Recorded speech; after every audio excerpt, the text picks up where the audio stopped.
uwe jasiri mwenye matumaini unapokaribia kwake.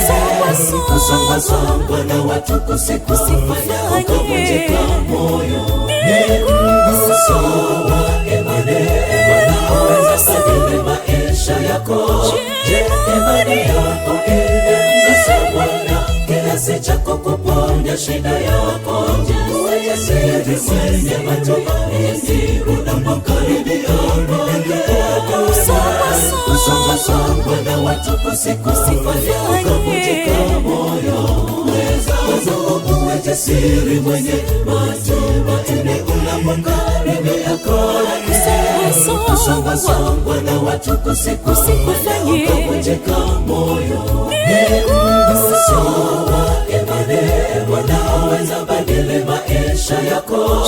Je, imani yako